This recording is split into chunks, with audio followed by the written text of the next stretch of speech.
दिखाएंगे यूपी के संत कबीर नगर जिले की एक खास रिपोर्ट। आज दिखाएंगे कि संत कबीर नगर में जिस तरीके से चुनाव नजदीक आते जा रहा है और राजनीति कहीं ना कहीं गर्म होते दिख रही है।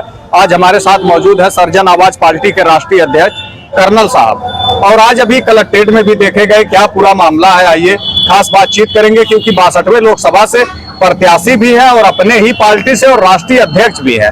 कहीं ना कहीं संत कबीर नगर में जो राजनीति का गिराफ है उसका तापमान बढ़ता हुआ दिखाई दे रहा है। सर, क्या मामला था आज कलेक्ट्रेट में? आपको कलेक्ट्रेट में इसलिए गया था, महमूदपुर कठार में जिसके वोट से आप राजा बने हुए हैं, आप गाड़ी बंगले, आपका भौकाल, आप मानवीय कहला रहे हैं, वो अगर पूछता है मंत्री जी ये रोड आपके बेटे ने नहीं बनाया क्योंकि आपका बेटा यहाँ का सांसद था, मंत्री जी बिना सोचे समझे उसको गाली देते हुए पिटाई शुरू कर देते हैं। उसके बाद क्या होता है और मजेदार चीज होता है, आ करके आचार संहिता में अपने लोगों को बिना परमिशन का हॉस्पिटल में बैठ जाते धरने पर, और उस धरने पर पुलिस को गालियां देते हैं, शासन प्रशासन को गालियां देते हैं।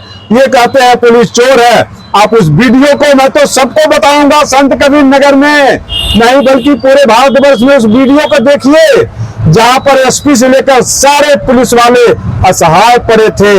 मंत्री जी गाली दे रहे हैं, तो क्या लोकतंत्र का हत्या दहशत फैलाना नहीं है? का कहना है कि वहां शादी थी और हम रात में करीब 12 बजे पहुंचे और वहां हमारे ऊपर साजिशन जो है सपा के लोग हमला करवाए। उनका इस तरीके का आरोप है। ये आरोप बिल्कुल गलत, झूठ, बेबुनियाद, मनगढ़ंत। और अरे भाई, अगर आपको Z+ सिक्योरिटी चाहिए तो आप तो गठबंधन में है भाई। मंत्री जी, आपका बेटा भी सांसद है, आपका दूसरा बेटा भी MLA है। ड्रामा के बचा भैया, ले लो, जुगाड़ लगाओ, ले लो Z+ सिक्योरिटी। लेकिन वही कहते हैं ना कि खसी को हलाल किया जाता है और खाने वाले को मजा नहीं आता है। अरे क्यों हलाल किया उन बेचारों को? वो आपके वोटर हैं, उनके घर की महिलाएं बिलख रही हैं, रो रही हैं, खेत में सो रहे हैं, भाग रहे हैं। कहा जा रहा कि 3 प्रत्याशी मैदान में, और जब से कर्नल साहब आए हैं राजनीति को गर्म कर रहे हैं, काम कर रहे हैं संत कबीर नगर में। कर्नल साहब अगर देश की रक्षा कर सकते हैं तो समाज की रक्षा बिना सोचे समझे करेंगे, क्योंकि वहां तो जान का खतरा होता है, यहाँ जान का तो खतरा नहीं है। अगर सरहद में लड़ सकते हैं 1 इंच जमीन बचाने के लिए, तो 140 करोड़ जनता के लिए या 24 लाख जनता के लिए, संत कबीर नगर के लिए बटन खोल के खुलेआम करेंगे। सत्यता के लिए लड़ते हैं कर्नल साहब, बिना डर का, बिना झिझक का। आप लोगों का साथ चाहिए, जनता का साथ चाहिए। प्रत्याशियों को तो देखिए कैसा दिन में लगता है आपके। अरे जो प्रत्याशी पार्टियों से उतारे गए हैं उनके प्रत्याशियों को देखिए, और कर्नल साहब को देखिए जो 5 साल से अनवरत संघर्ष कर रहे हैं, बड़े बड़े जिले का मुद्दे उठा रहे हैं। अच्छा पत्रकार साहब, आपका दिल क्या कहता है? हमारा दिल क्या, हम तो निष्पक्ष है, ना ही हम किसी सत्ता के पक्ष में है और ना ही विपक्ष के पहरेदार हैं। बहुत बढ़िया। ना हम सत्ता के पक्ष में है और ना विपक्ष के पहरेदार हैं। मैं पत्रकार साहब की बात को न मैं मानूंगा न जनता मानेगी।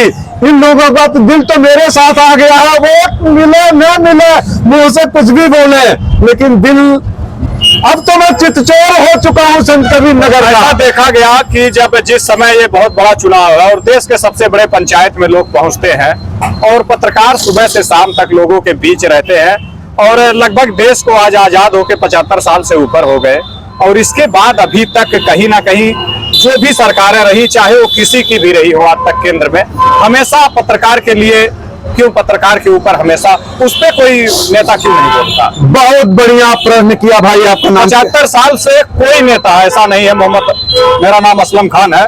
75 साल से केंद्र में कोई बड़े पंचायत में खड़ा हो और पत्रकारों को लेकर कोई आवाज उठाए। असलम भाई ने मेरे दिल का, जो मेरा दिल की बात थी, उसको इन्होंने क्वेश्चन में पूछ लिया है। देखिए, हमारे वकील, हमारे पत्रकार, हमारे सामाजिक सेवक लोग, इनके बारे में सोचने वाला कोई भी नहीं है। और मैं आप लोगों से वादा करता हूं, अगर मुझे मौका मिला तो पार्लियामेंट में जाकर के इन लोगों के लिए प्रोटेक्शन दिलाऊंगा। इन लोगों के लिए कोई भी एक मुश्त राशि महीने में या साल में अवश्य मिलना चाहिए, क्योंकि समाज के प्रहरी हैं, समाज के रखवाले हैं, समाज के आवाज हैं, जो हम लोगों के जरिए देश को बचाते हैं। होंगे कि जो लोग बड़े बड़े कुर्सियों पे बैठे हैं और जनता के सेवक कहे जाते हैं और जनता के ही टैक्स का पैसा वो ले रहे हैं। और अभी हाल ही में आप लोगों देखा होगा आपने कि इसी 62वें लोकसभा में 2 अधिकारी, एक कलेक्ट्रेट से और एंटी करप्शन टीम ने उन्हें पकड़ा। एक बहुत ईमानदार जेई कहे जाते थे और उनको जो है 50,000 रुपए रंगे हाथ रिश्वत लेते समय गिरफ्तार। आखिर जो रिश्वत जो लोग देते हैं, जो किसान होते हैं जो महीने का 5,000 रुपए कमाते हैं, और जो अधिकारी रिश्वत लेते हैं वो महीने का लाखों रुपए वेतन ले रहे हैं और जनता का ही पैसा ले रहे हैं, इस पे कोई क्यों सवाल नहीं करता? मैं इस पर बहुत ही गहन से अध्ययन किया हूं। अगर मुझे मौका मिला, जो कि मिलेगा, अरे भाई पेड़ लगाया हूं तो आज नहीं कल तो फल देगा, और वो फल यहाँ की जनता खाएगी। जैसे रही बात, अगर जनता ने साथ दिया तो संत कबीर नगर को पूरे भारतवर्ष में नंबर 1 बनाऊंगा। मैं कविताएं लिखा हूं, शायद आपको नहीं पता होगा। संत कबीर नगर पर लगे पिछड़ेपन की दाग मिटाना, पिछड़ा जिला है। अहो भाग्य संत कबीर ने जनपद को जो नाम दिया, नहीं समझ पाया हमने क्यों पिछड़ेपन का दाग मिला। 23 साल बीत गए फिर भी हम धब्बाधारी हैं। कभी किसी ने सोचा इसको इतनी क्या लाचारी है? मां बहनों बने झांसी की रानी, भाइयों को शिवाजी बनना है। समाजवाद, जातिवाद, धर्मवाद, तरह तरह के लुटेरों से और नहीं अब डरना है। आइए, अच्छा, ऐसा देखा जाता है कि जब से तमाम ऐसी पार्टियां रही और देखा गया कि पहले लोग घोषणा पत्र लेके आए और उसके बाद संकल्प पत्र आया। जब जनता के बीच 5 साल में एक बार चुनाव आता है, नेता जब जनता के बीच पहुंचते हैं तो लोग कहते हैं कि हम आपके भाई हैं, आपके लड़के हैं, आप मुझे एक बार देश के सबसे बड़े पंचायत में भेजिए। और जिस समय नेता जीत के यहाँ से जाते हैं, दोबारा उस तरफ मुड़ के नहीं ताकते हैं। जनता कहीं ना कहीं नेता को माननीय बनाती है और यही जनता है जो देश के सबसे बड़े पंचायत में भेजने का काम करती है। और इसके बाद संकल्प पत्र आया, घोषणा पत्र आया। बाद में आप देखे होंगे आजादी के 75 साल के बाद पहली ऐसी पार्टी रही जो केजरीवाल की, जो 2 बार, बहुत कम दिनों में पार्टी उभर के सामने आती है और 2 बार सरकार बनाती है। आज उनके भी ऊपर आरोप शराब घोटाले का लगा, जेल के अंदर है। तो जो लोग संकल्प पत्र लेके आते हैं और यहाँ से जब वो जाते हैं तो अपने संकल्प को भूल क्यों जाते हैं? संकल्प को तो नहीं भूलते हैं। देखिए, यहाँ की 24 लाख जनता है। अगर वो सही निर्णय नहीं लेगी, आप अपने जिंदगी को देखिए, अगर सही निर्णय नहीं लेते हैं तो उसका कौन भुगतेगा? निर्णय लेने वाला। आज देखिए कि प्रत्याशियों में एक प्रत्याशी ऐसा है जो जन जन की बातें उठा रहा है, जो शौक से राजनीति करने आया है, जो अपना रखा है संघर्ष बिना है मिला नहीं कि इससे का अनजान हो तुम। चाणक्य बनो, चोटी खोलो, मत समझो बेजान हो तुम। जनता बेजान नहीं है, सिर्फ जनता को चोटी खोलने की जरूरत है। बीजेपी इस बार 400 पार का दावा कर रही है। झूठ भैया, क्यों ऐसे गणित लगा रहे हो आप? बड़े बड़े टीवी चैनल, बड़े बड़े एंकर जो है डेली जो है चिल्ला रहे हैं बीजेपी हमेशा हर मंच से। अभी आपने देखा होगा नीतीश कुमार जी एक मंच पे थे और वो वीडियो आप देख सकते हैं, बड़े बड़े चैनल ने चलाया। उन्होंने 400 के बजाय 4000 कह दिया और बाद में जब उनके लोग उनसे कहते हैं तो उन्होंने मंच पे कहा कि सॉरी, गलती से हमने कह दिया। अरे झुट्ठों का कोई कान पूछ होता है क्या भाई? मैं आज लड़ रहा हूं अपने पार्टी, छोटी पार्टी से। मैं कहूं कि मैं 3 लाख वोटों से संत कबीर नगर से जीत रहा हूं, बोलने में क्या जाता भाई?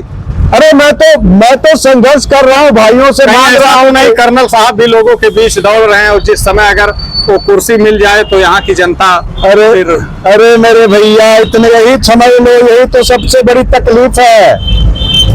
ऐसी कुर्सी तो ऐसा हुआ है कि नहीं? नहीं सही। कितने नेता वादा किए हैं? बहुत नेता वादा किए हैं। कितने लोग वादे को निभाए? जब जीत गए हैं दोबारा ने कितने लोग वादे को निभाए?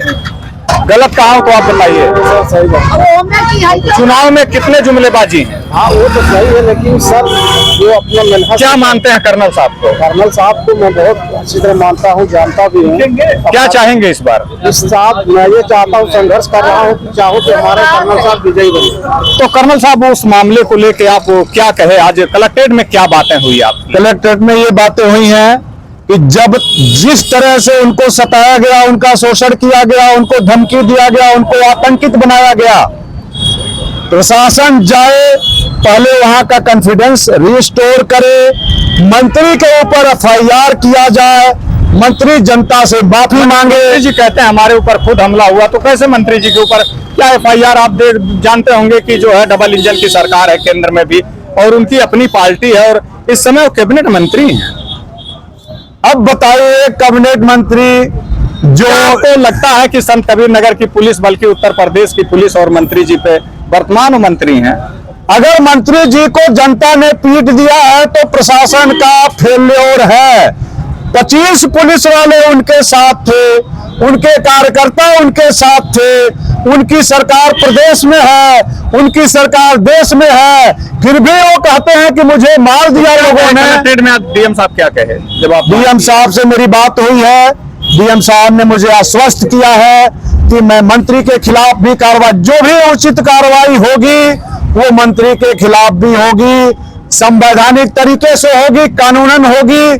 कोई भी धमकियां और आतंक फैला करके नहीं, आतंक फैलाने के बाद नहीं छोड़ा जाएगा।